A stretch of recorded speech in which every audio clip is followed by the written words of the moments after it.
के साथ गपशप लगा रहे हैं और ईद की ही बातें चल रही हैं। तो अब बात कुछ कर लेते हैं चांद रात की, और चांद रात की जो गहमा गहमी होती है, जो शॉपिंग के हवाले से सारे मामलात होते हैं, तो मर्द हजरात के लिए स्पेशली ये कोई आसान हालात नहीं होते।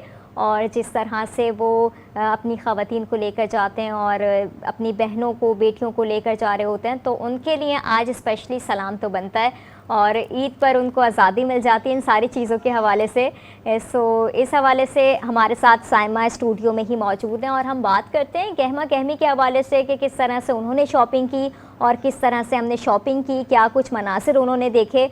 तो साइमा, आप बताइए कि किस तरह से ईद की शॉपिंग आपकी रही, चांद रात पर आप बाहर गई, और कैसे देखती हैं कि जिस तरह हम पहले देखते थे कि गहमा गहमी होती थी चांद रात पर, इस दफ़ा भी आपको उसी तरह से गहमा गहमी नज़र आई? अच्छा, अगर मैं अपनी बात करूं तो अरीबा, पूरे महीने में अभी मतलब लास्ट डेज़ में 1-2 दिन में मैं शॉपिंग करके जल्दी से फ्री हुई हूं, क्योंकि मेरे पास इतना टाइम नहीं हो रहा था कि मैं उसको मैनेज कर सकूं, मार्केट का रुख कर सकूं। मतलब नॉर्मली हम जैसे जाते थे उस तरीके से नहीं। अच्छा, मैं जब भी मार्केट गई हूँ अभी भी रमज़ान में, तो वो जो गहमा गहमी थी, लोग बड़े जोशो खरोश के साथ ईद की शॉपिंग करते नज़र आ रहे थे, बहुत कम हो गए हैं। मतलब नॉर्मली मैंने अगर दुकानदारों को भी देखा तो वो खाली बैठे हुए हैं। अगर उनसे बात भी की, एक मीडिया पर्सन नहीं बनकर नॉर्मली भी मैंने बात की कि भाई कम रश नज़र आ रहा है, तो उनका यही कहना है कि महंगाई इस हद तक बढ़ गई है कि आवाम ने मतलब काफ़ी हद तक शॉपिंग में कमी देखने में आ रही है।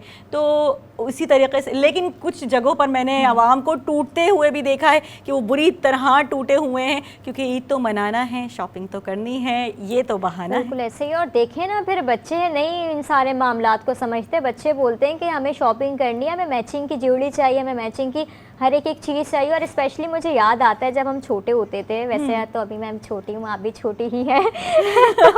अच्छा अरीबा, मैं आपको इंटरप्ट करती हूँ। अली शान मेरे IFB में कंटिन्यूस बोल रहे हैं, क्योंकि अली शान साहब अपनी मतलब मेल्स को अपना फेवर करते नजर आ रहे हैं। वो मुझसे कह रहे हैं कि सवाल करें, किसी मर्द को मार्केट में कभी चप्पलें पड़ती हुई आपको देखा है आपने? तो अरीबा, चले अली शान का जवाब मैं आपसे ही सवाल कर लेती हूँ। आप ये बताएं, किसी मर्द को आपने मार्केट में पिटते हुए देखा है? नहीं, मर्द हजरात तो बहुत अच्छे होते हैं, तो फिर वो अलीशान हम तो अपनी फेवर बात कर रहे हैं। बिल्कुल, यहाँ पे बैठ के तो देखें, मैंने तो उनको सलाम भी पेश कर दिया कि जिस तरह मैं देखती हूँ कि वो साइड पे खड़े हुए होते हैं और खवातीन जब अंदर चली जाती हैं, चाहे वो पॉलर लेकर जाने वाली चीज हो, बच्चों को उठाए हुए खड़े होते हैं। बिल्कुल ऐसे ही। और इतने शॉपर्स लेके वो जो जा रहे होते हैं, पीछे कहीं आपको नजर आ जाएंगे, और लेडीज आगे आगे होती हैं और वो पीछे होते हैं। तो वो तो बहुत जो है ना, एक ऐसी सूरत हाल लग रही होती है। वो घर पे आगे कोई भी मामलात होते हो, लेकिन बहुत ज्यादा जो है ना गमज़दा दिखाई दे रहे होते हैं मर्द हजरात, और लाचार भी दिखाई दे, बहुत बेबस, वो जो बेबसी की तस्वीर बने हुए होते हैं। मार्केट्स में ना, मॉल्स में कुछ खवातीन ऐसे होती हैं कि वो बस वो धक्के देती हुई आगे बढ़ रही होती। कुछ ऐसा वाकया आपके साथ हुआ है कि वो खवातीन ने वो धक्का दिया, आप तो हैं भी धान पान सी नाजुक सी, वो कहीं दूर हटी हो? एक बार हुआ हो तो मैं आपको बहुत बड़ा गम है अरीबा का, जो है ना हाथ रख दिया।